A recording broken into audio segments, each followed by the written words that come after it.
She was a delightful, happy little girl. She absolutely adored her older sister. She had her naughty moments like most 2-year-olds do, but she was a very happy little child. Paderborn, West Germany, 1981, home to a British military army base where the Lee family, like hundreds of other military families, lived and worked in the town. But in November that year, their lives changed forever. Katrice Lee disappeared from a supermarket on her 2nd birthday. It was a day her mother will never forget. On reaching the checkout, I suddenly realised that I'd forgotten some crisps for a little tea party we were having that afternoon. So I put Katrice down by the checkout and I said to my sister, will you just give eye to her as I go back and get some crisps? I went back to the aisle, picked the crisps up, got back to the checkout, and I said to my sister, where's Katrice? And she said she ran after you back up the aisle, and that was the last time that my daughter was ever seen. In 1981, the British Royal Military Police led the investigation into Katrice's disappearance, but they've since admitted mistakes were made at the time. My current chief officer has openly admitted that there were flaws in that original investigation.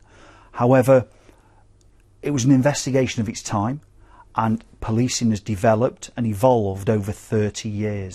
We had no support as a family. Do you believe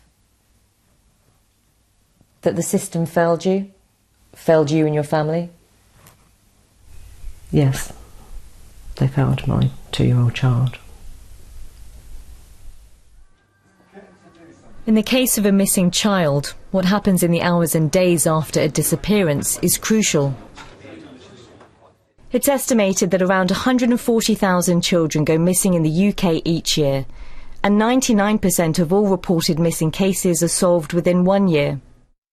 This is the central focus, really, of where all the information for Operation Butte comes into. Last year, the Royal Military Police decided to reopen its investigation into her disappearance. A dedicated team are reviewing case files, interviews and new lines of inquiry. Age progression images have also been commissioned of how Katrice would look at key times in her life.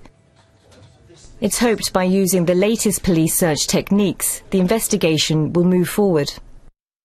They were taken in the July before Katrice disappeared. Sharon Lee says she will never stop the campaign to raise awareness about her daughter's disappearance and believes they will one day be reunited. I've never not had hope, no.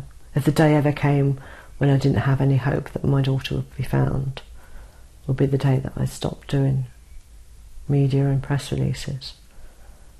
I've always had hope that there will be an ending to our story, to Katrice's story. Babita Sharma, BBC News, Gosport, England.